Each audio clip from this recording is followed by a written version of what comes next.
Birshut Harabanim, Rabbi Uzan m'a demandé hier de faire une sikha donc sur Rashbi, sur Rabbi Shimon Bar Yochai, c'était Lag BaOmer. La vérité, arrivé au parc, en train de vous voir jouer, c'était tellement beau, c'était impossible pour moi de vous arrêter, de vous freiner en plein milieu. Donc on a dit on va repousser, et dans les 3 jours, voilà, Rabbi Shimon Bar Yochai nous accompagne, donc on en profite. Alors, Rabotai, écoutez bien, le Zohar dit que à Lag BaOmer, Rabbi Shimon Bar Yochai est niftar. Au moment où il est niftar, lui-même a dit que c'était un moment de Ed Ratson dans le ciel, et c'est une des raisons pour lesquelles on se réjouit. La halacha n'est pas comme ce Zohar. La halacha nous dit que pourquoi le jour de Lag BaOmer on ne fait pas les Tachanunim? Parce que Paskou Lamut Talmidei Rabbi Akiva. Parce que les Talmidim de Rabbi Akiva ont arrêté de mourir, alors c'est la raison pour laquelle on ne fait pas les Tachanunim. On a posé une question cette semaine, est-ce qu'il restait d'autres Talmidim qui pouvaient mourir? Les 24 000 Talmidim sont tous Niftarim, et encore tu veux te réjouir de quoi? On ne fait pas les Tachanunim parce que Paskou Lamut Talmidei Rabbi Akiva. Sur cela, on ramène le tiroutz du Rama Mipano. Le Rama Mipano, il dit, parce que la Xéra devait être aussi sur Rabbi Akiva lui-même. Imaginez que Rabbi Akiva, il a vu tous ces Talmidim mourir. Quelque part, on lui met aussi la faute sur lui.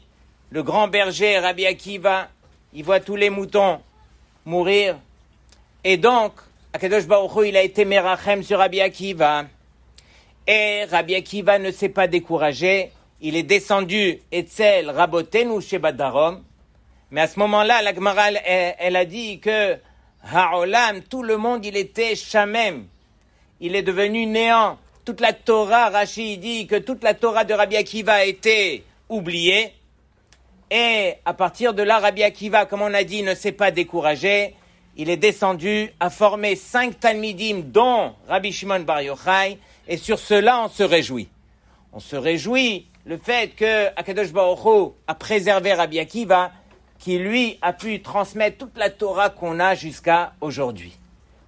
Lorsqu'on parle de Rabbi Shimon Bar Yochai, alors on va citer au moins 2 memrot au nom de Rabbi Shimon Bar Yochai. La première, Rashbi lui-même témoigne sur lui-même, Yachol ani liftor et kol haolam kulo min hadin, miyom shenivreti ad ata.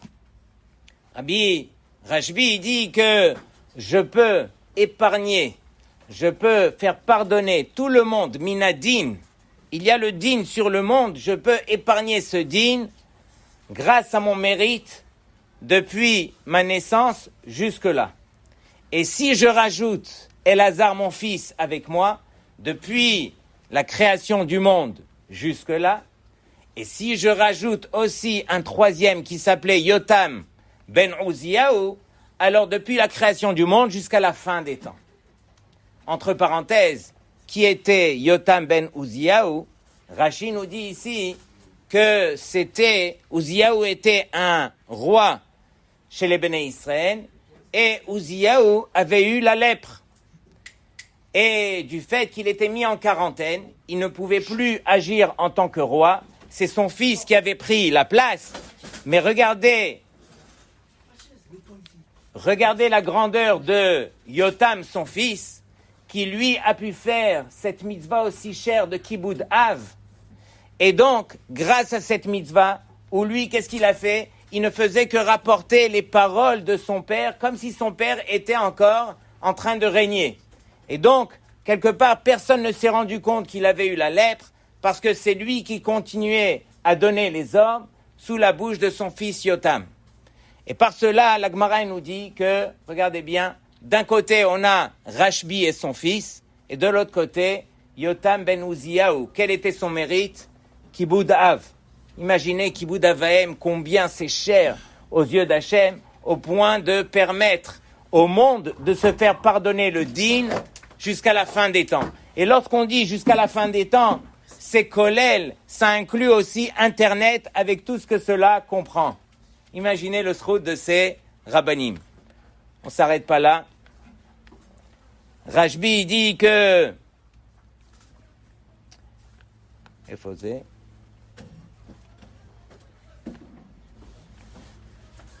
Raïti bene aliyah vehen mu'atin. J'ai vu des gens de grandeur, mais vehen mu'atin, mais ils sont peu. Et à partir de là, je vous demande de bien écouter. Im elef hen ani ubni, s'il y en a 1000, alors moi et mon fils, on en fait partie. Im meahem, s'ils sont 100, ani ubni, mehen, donc on en fait partie même s'il y en a 100. Im shnaim hen, mais s'ils sont 2, alors ani ubni hen, qui veut dire que s'ils sont que 2, alors il n'y a que moi et mon fils. Bien sûr, lorsqu'on lit comme ça, de manière superficielle, ça pourrait nous effleurer l'esprit de dire qu'il y a une forme de gava ici. S'il n'y en a que 2 sur terre, des Béné Aliyah, alors c'est qui? C'est mon fils et moi. Bien sûr, on parle ici de Rashbi. On va essayer d'expliquer. J'ai entendu un Rav qui une fois a posé la question, pourquoi Rashbi s'est arrêté là? S'ils sont que 2, alors c'est moi et mon fils. Il aurait dû continuer. Et s'il n'y en a que 1? Rashbi, il dit, ça n'existe pas. Ça n'existe pas, cette question n'existe pas. Pourquoi? Parce que le but, c'est Ani ou Bni. Le monde, sans moi et mon fils, sans la transmission que je donne à mon fils, le monde n'existe pas. Tout le but de toute la Torah qu'on étudie, c'est justement ce qu'on essaye de faire avec vous tous les jours, c'est la transmission. C'est essayer de partager avec vous ce que nous, on a appris. Et que pour Be'ezrat Hashem, pour que demain, vous aussi, vous puissiez le faire avec vos enfants et ainsi de suite. Tout le monde, il a été créé pour la Torah, et toute la Torah a été créée pour qu'on l'étudie et pour qu'on puisse la transmettre. Donc tout le monde, Rashbi vient nous dire que Ani ou Bni, c'est moi et mon fils. Une fois, j'ai entendu un Dayan à Yerushalayim qui ramenait la Mishnah dans Kil'aim. Là-bas, le Tiferet Israël, il ramène quel est l'animal le plus intelligent de tous les animaux. Alors bien sûr, il y a beaucoup d'animaux qu'on arrive à entraîner, qui arrivent à faire certaines choses, comme le dauphin par exemple, l'éléphant. Le Tiferet Israël, il dit en toutes lettres, orang-outan. Orang-outan, c'est quoi? C'est un singe. Lui, il dit, le Tiferet Israël, il dit qu'il peut être shoev maim, il peut puiser de l'eau, il peut même couper du bois, et plus que cela, il peut arriver, s'asseoir, couteau-fourchette, et manger un repas comme un homme pourrait le faire. Mais ce Dayan, il n'a pas raconté ça juste pour raconter ça. Il a dit, mais qu'est-ce qu'on apprend de cela? On voit que si on prend un homme, on prend le IQ d'un homme, qui est de combien environ? 100, 110, moyen. Un homme avec un IQ moyen est arrivé jusqu'à la Lune. On prend l'animal. L'animal, allez, on va dire que lui, il a 50. À 50, il aurait dû arriver au moins à la moitié de ce que l'homme est arrivé à faire. Tu nous as fait un train. Oublie le train, tu nous as fait une voiture. Oublie la voiture, tu nous as fait une roue, ne serait-ce qu'une roue. Le singe, avec toute son intelligence, la banane, depuis qu'il est né, jusqu'à ce qu'il va mourir. Quelle est la différence? Quelle est la différence? C'est justement parce que le singe, lui, n'a pas cette faculté de pouvoir transmettre. Il n'a pas ce Ani ou Bni. Ani ou Bni, comme on a dit, c'est celui qui arrive à comprendre qu'on est là pour transmettre aux générations. Lorsque mon fils va naître, il ne va pas naître à 0 et il devra tout reprendre comme si lui découvrait le tout. Il va naître déjà au niveau où moi je suis arrivé. Et ainsi de suite, on va gravir les échelons, on va construire sur ce qui a été déjà transmis. Pendant que les animaux n'ont pas cette faculté. Ils ne font que vivre, ils meurent et leurs enfants, ils reprennent à 0. Toute la Torah qu'on a, c'est justement le fait de pouvoir transmettre, comme on a dit. Rashbi, lui, il a eu ce srout de pouvoir s'écarter de tous les plaisirs de ce monde-ci. Même lorsque sa femme venait leur donner à manger, lorsqu'il s'était caché la première fois au Beth Midrash, qu'est-ce qui est marqué là-bas? Elle leur donnait du pain et de l'eau. Ils sont rentrés dans la grotte et Akadosh Baruch Hu leur a fait un miracle énorme. Un caroubier qui donne des fruits une fois tous les 70 ans. Pourquoi faire un miracle aussi grand? Donne-lui un arbre qui peut donner des fruits qui se mangent au moins. Eh bien non. Lui, sa volonté était de se séparer et de pouvoir se coller à Hachem. On pose la question, on dit, entre parenthèses, comment se fait-il qu'on fête la Hiloula de Rashbi et non pas celle de Rabbi Elazar? Rabbi Elazar, il est moins que son père. Ils ont fait tous les deux 13 ans dans la grotte. Tous les deux, ils ont étudié, tous les deux, jusqu'au cou, dans le sable. Pourquoi est-ce qu'on ne fête pas la Hiloula de Rabbi Elazar? Tout simplement parce que Rashbi, il était quelque part Metsuvé VOC. Il était obligé de rester dans cette grotte, ou sinon on allait le tuer. Rabbi Elazar, lui, il avait la possibilité de pouvoir sortir de la grotte. Et donc, il y a un mérite supplémentaire pour celui qui est obligé et qui le fait parce qu'il sait que c'est pour son bien. Et donc, on revient à Rashbi, on voit que dans l'histoire, on voit que Eliyahu Hanavi, lorsqu'est arrivé le moment où l'empereur était Niftar, alors à partir de là, Eliyahu Hanavi, il commence à crier, qui c'est qui va annoncer à Rashbi que l'empereur est mort et qu'il peut sortir de la grotte? Mais le Zohar nous dit que tous les jours, Eliyahu Hanavi, il enseignait la Torah à Rashbi.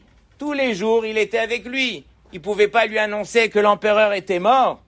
Eliyahu Hanavi, il savait que Rashbi devait re-rentrer dans la grotte. Une fois qu'il est sorti, il commençait à brûler tout le monde. Mais si ça vient de la bouche d'un Navi comme Eliyahu Hanavi, alors Rashbi n'aurait pas eu la possibilité de re-rentrer dans la grotte.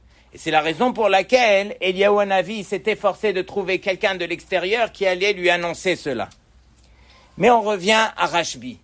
Pourquoi est-ce que tout est représenté quelque part par un feu?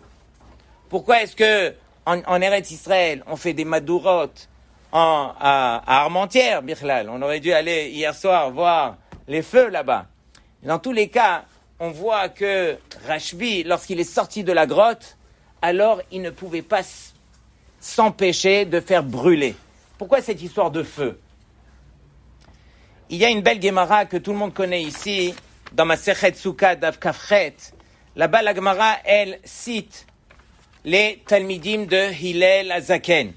Elle nous dit que Hillel, il avait 80 Talmidim, 30 parmi eux avaient le niveau que la Shrina, elle pouvait résider sur eux, 30 autres avaient le niveau que le soleil aurait pu s'arrêter comme au temps de Yoshua Binoun, les 20 autres étaient des Bénonim, comme ça la Gemara les appelle.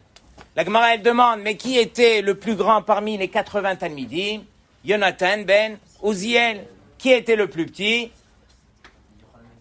Rabban Yohanan ben Zakkai. Et à partir de là, la Gemara, elle nous dit, mais quel était le niveau du plus petit de ces Talmidim, Rabban Yohanan ben Zakkai? Et là, la Gemara, elle nous fait un truc inimaginable. Tenez-vous bien, ceinture de sécurité. La Gemara, elle nous dit, Shelo iniach, il n'a pas laissé Mikra, Torah écrite, Mishnah, Torah shebealpe, Gemara, Halachot, Agadot, Dikduke Sofrim, Kalim Bahamurim, etc., Gematriot, Sichot, Malaché Asharet, Sichot, Dekalim, et tout ça, il connaissait tout. Même les Havayot de Abaye et Rava, qui allaient arriver bien après, toutes les discussions, tout ça, il connaissait, ça c'était le plus petit des Talmidim. Et donc à partir de là, la Gemara, elle pose la question, elle dit, mais alors, ça c'est le niveau du plus petit Talmid, quel était le niveau du plus grand Talmid? Yonatan ben Uziel. Et là, on ne comprend pas la réponse. Qu'est-ce que la Gemara, elle répond? Elle dit que le niveau de Yonatan ben Uziel se mesurait au moment où il étudiait, alors chaque oiseau qui passait au-dessus de sa tête, même très très haut, alors il brûlait. Miyad Nisraf. Tu n'as rien répondu. Je t'ai demandé quel était le niveau de Yonatan ben Uziel et tu me dis que l'oiseau qui passait, il brûlait. Dis-moi son niveau en Torah, comme tu l'as fait pour Rabban Yohanan ben Zakkai. Et là, il faut comprendre comme ça, que parmi tous les Talmidim, en connaissance de Torah, il n'y avait aucune différence. Tous les Talmidim connaissaient toute la Torah Kula, c'est ça les 80 Talmidim de Hillel Hazaken. Toute la différence, elle était dans quoi? Elle était au niveau de la Kedusha. Elle était au niveau de la sainteté que chacun a travaillé sur sa personne. Et la Kedusha est représentée dans la Torah quelque part par ce feu qui brûlait. Et c'est justement ce qu'on voit chez Rabbi Shimon Bar Yochai, où il était arrivé à un niveau extrême de Kedusha, qui était représenté justement par ce feu. Et lorsqu'il sortait, ne comprenait même pas comment est-ce que des gens pouvaient rester et s'occuper de Chayesha'a, de choses qui étaient uniquement dans ce monde-ci. Et c'est la raison pour laquelle Rabbi Shimon Bar Yochai, il a dû re-rentrer dans la grotte et il a dû travailler sa Hanava pour permettre à ce monde de subsister. Que chacun il est comme il est, mais le but c'est de pouvoir justement s'élever, grandir et trouver des choses qui vont nous motiver dans la vie pour que justement on puisse grandir et en Torah et en Kedusha. Donc c'est ça Rashbi. Pourquoi est-ce qu'on en fait autant un plat? Pourquoi est-ce que cette Hiloula est fêtée comme ça dans tout le monde? Est-ce que quelque part ça vient rabaisser les autres tzadikim? Rien à voir. Chaque tzadik il a sa place. Rabbi Shimon Bar Yochai, il est venu donner un degré, un niveau qui permettait à cette Torah justement d'avoir un niveau supérieur, un niveau de Kedusha. C'est un niveau vraiment qu'on se doit de garder, c'est le niveau que la Torah nous demande d'atteindre, c'est un niveau qui se travaille. Il y a bien sûr le limoud, il y a bien sûr, comme on a dit, que le limoud c'est la transmission, mais il y a aussi tout ce qui va tourner autour de la Kedusha, et la Torah, voilà, c'est limoud et Kedusha. Donc voilà, c'était le message que je voulais partager avec vous. Shabbat Shalom.